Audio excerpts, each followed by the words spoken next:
everyone, I'm Drew Goldfarb from DGPicks.com. It's AEW Double or Nothing weekend here in Las Vegas. I'm going to be in attendance on Sunday, but let's go through the match card and do some betting picks while we're here.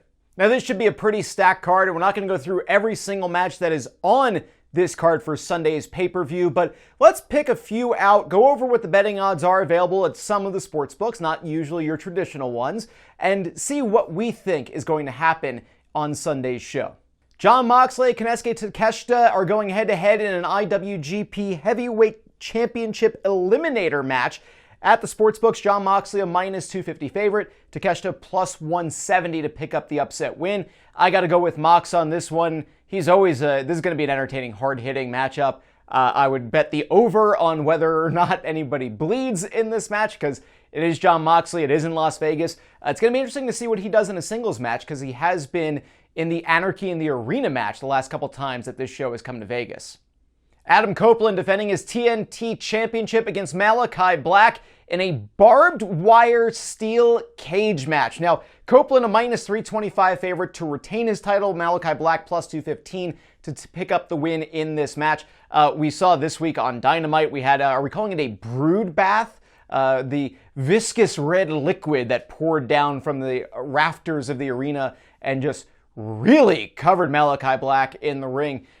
So a really interesting build-up for this one. I'm excited to kind of see how this match plays out. I do think that Copeland is probably going to retain. Obviously, AEW has very big plans for him, and this helps him stay with that, because I don't know that he's going to shift over to going for the AEW Championship just yet. So he's going to probably retain the TNT title. That's what I think is going to happen. I wouldn't bet on it at minus 325 if you're actually going to bet on AEW Double or Nothing, but I do think he's going to retain. There are two massive favorites for challengers for championships on this weekend show, and we're going to start with one of them, which is Mercedes Mone going for the TBS Championship against champion Willow Nightingale. Mone, the former Sasha Banks, minus 400 to pick up the win. Nightingale plus 250 to retain. This is Mercedes Mone making her in-ring AEW debut, and I have to think she's going to come away with a win. I don't think they're going to start her off 0-1, so with them scheduled to put this as part of a triple main event, that's how they're advertising it, instead of the AEW Women's Championship match with timeless Toni Storm and Serena Deeb, where I do think Storm probably retains there, I do think Mone is going to come away with the win. If they were not planning to give her the title, I don't think they put this on second to last, as the card would suggest. AEW International Championship, the challenger is a massive favorite.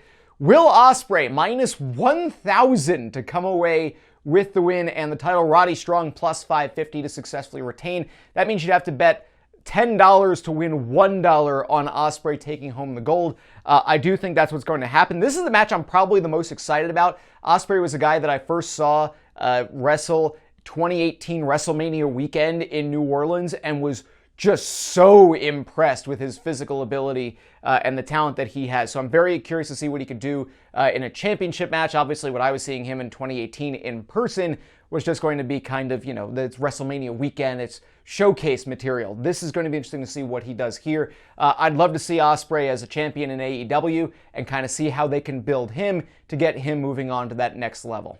Anarchy in the Arena, minus 450 for the Elite to come away with the win, plus 275 for Team AEW to come away with the victory.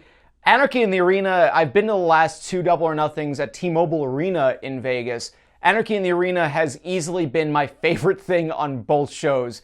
It is just wild chaos. I am disappointed that this year we're not going to have Wild Thing playing throughout the match until they find some creative way to have the music suddenly stop. But, because obviously that's Jon Moxley's entrance music and he's not in this match. But Bryan Danielson back in it again. Should be exciting. Darby Allin's going to do something ridiculous. The favorite is the Elite to win. I do think that probably makes the most sense for them to pick up the win in storyline, with the Jacksons trying to basically take control of AEW away from Tony Khan and all that stuff. I'm very curious to see if the flamethrower that Darby Allin had this week comes into play in any way. I can't imagine they're going to do like a fire stunt, like a true fire stunt with a flamethrower, but maybe he ignites a table with it, and then we get a flaming table spot or something like that. But I do think that the Elite are going to come away with the win. If I'm guessing someone to eat the pin, I would probably say Darby Allin is going to end up in that way because he is the one who's going to do the craziest stuff on his side of the team. So I feel like that sets him up to be the one to go one step too far, where he kind of ends up paying the price for trying to go so crazy with it that he ends up taking the pinfall loss.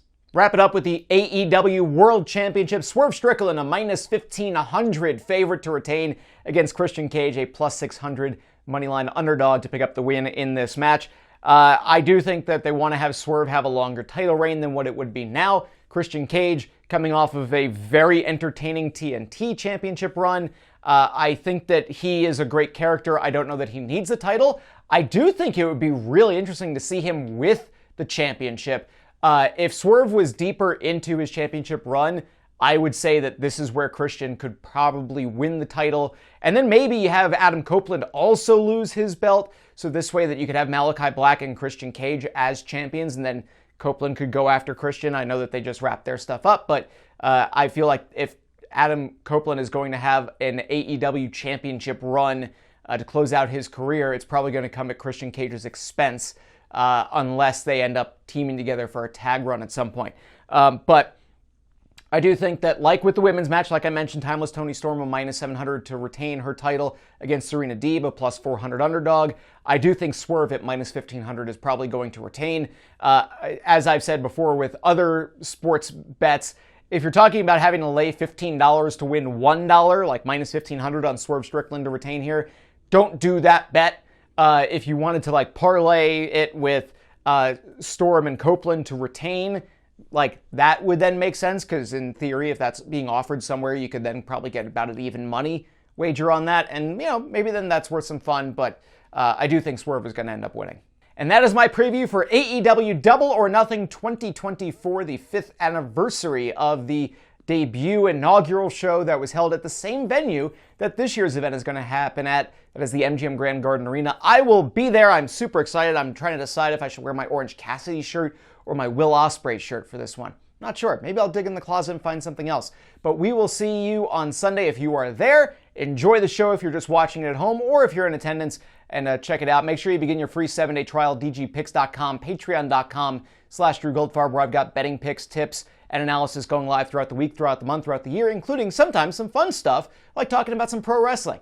See you next time.